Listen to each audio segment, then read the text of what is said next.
What if the thing we were all terrified of is the one thing that could actually set us free? I'm talking about a market crash, a full-blown, headline-grabbing, portfolio-shattering economic meltdown. Just saying it out loud feels wrong, like tempting fate. It sounds like a prayer for chaos, for suffering, for widespread pain. And on one level it is. We picture lost retirements, shuttered businesses, and families losing their homes. The conventional wisdom is clear.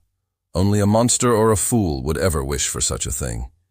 But underneath that primal fear, there's a quiet, persistent whisper, a thought that many of us have but would never dare to speak.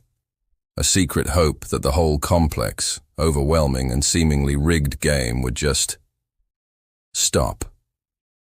That the relentless pressure to climb, to produce, to accumulate, would finally break under its own weight. This isn't about greed or a cynical desire to buy the dip. It's about something far more fundamental. In this video, we're going to deconstruct that forbidden prayer. We're going to explore why a growing number of us feel a deep, unsettling exhaustion with the current system, and how the fantasy of a market crash has become a symbol not for destruction, but for a desperate need for reality. To do this, we need to understand a powerful philosophical concept called hyperreality, the idea that the simulation of a thing has become more real and more important to us than the thing itself. Because we aren't just living in an economy anymore. We're living in the idea of an economy, and we're starting to suspect the idea is a lie. Let's be honest. When you hear someone say they're waiting for a crash, you probably picture one of two people. The first is the Wall Street predator, the Gordon Gekko archetype, eagerly waiting to scoop up assets for pennies on the dollar from the ruins of other people's lives. The second is the nihilist, the anarchist who just wants to see the world burn. These are the accepted narratives because they're simple. They frame the desire for a crash as a moral failing, either pure greed or pure destruction. And for a long time, the system has worked to reinforce this idea.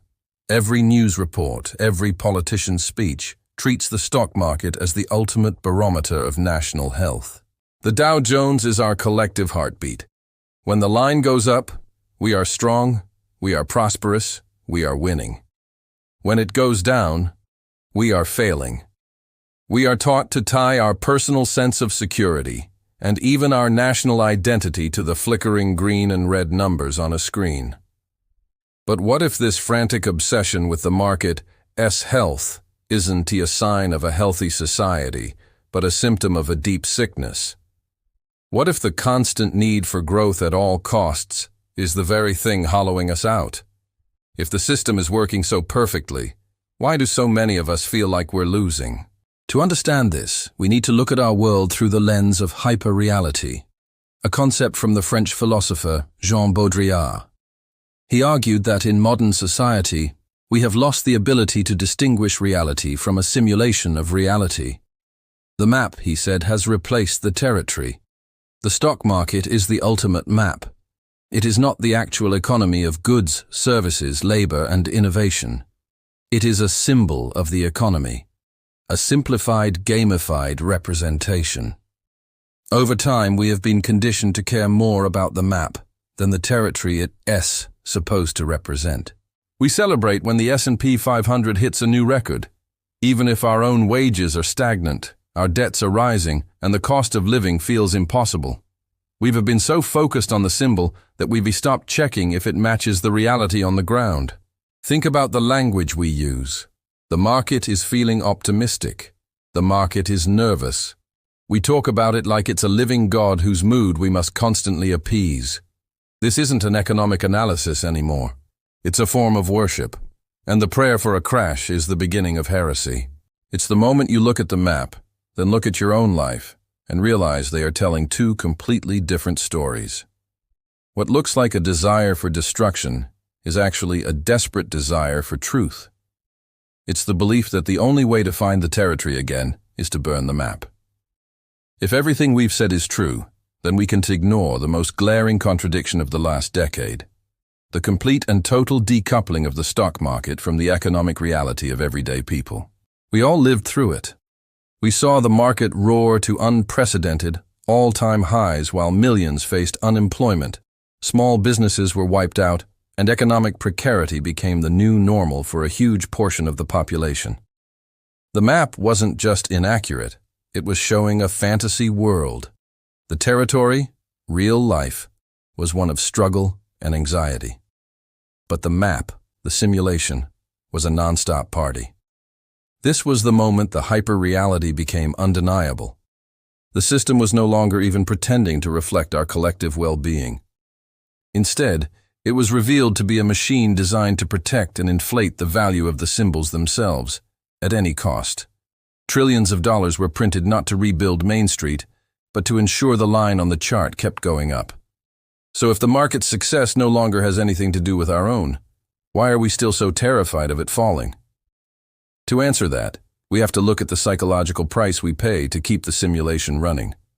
The constant pressure of this hyper-real economy creates a specific kind of modern misery. It's the burnout from working a job that feels disconnected from tangible value. It's the anxiety of knowing you're just one medical bill or layoff away from disaster, even while the news tells you the economy is booming. It's the pressure to turn every hobby into a side hustle, to monetize every waking moment, because standing still means falling behind. We are all forced to become day traders of our own lives, constantly managing our personal brand, our skills portfolio, our social capital. This is not freedom. It's a cage whose bars are made of numbers on a screen. This relentless demand for growth mirrors the old theological concepts of appeasing an insatiable God. In the past, societies made sacrifices to ensure a good harvest or victory in battle. Today, we sacrifice our time, our mental health, and our sense of community to the God of the market, praying that the line continues its sacred ascent. The secret prayer for a crash is a rejection of this faith. It's the exhausted sigh of an apostate who can no longer stomach the rituals. But I know what you're thinking. This is all abstract philosophical talk. A crash has real human consequences. It's not just a symbol. It's people's life savings, their jobs, their ability to feed their families. To wish for that is monstrously cruel and privileged. And this is the single most powerful argument for maintaining the status quo. It holds the well-being of the vulnerable hostage to protect the integrity of the simulation. But let's deconstruct that virtue. Is the current system truly protecting those people? Or is it slowly bleeding them dry, offering the illusion of stability while concentrating wealth at the very top and pushing everyone else onto a treadmill of debt and anxiety? The emergency measures used to save the economy after a downturn, the bailouts, the quantitative easing, are the very mechanisms that inflate the bubble further.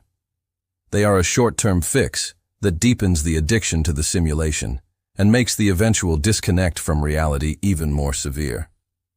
The pain of a crash is acute and terrifying, but the pain of the current system is chronic and soul-crushing.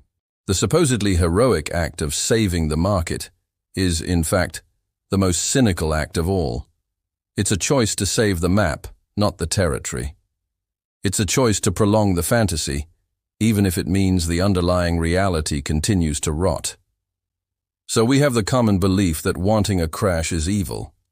We have the hyper-real simulation, where the market symbol has replaced our economic reality. We have the profound psychological exhaustion that this system creates. And we have the flawed argument that we must protect this system to protect the innocent, when in fact, the system itself is the source of the chronic pain. All these pieces click together to reveal an uncomfortable truth. The breaking point isn't a number on the Dow Jones. It's a moment of clarity in the human heart. It's the day a person wakes up, after working harder than ever before, to find that they are poorer, more anxious, and further away from their goals than when they started. It's the realization that their loyalty to the simulation has been rewarded with betrayal. The crash, then, isn't an event to be feared, but a moment of reckoning to be faced. It's the collapse of a collective delusion.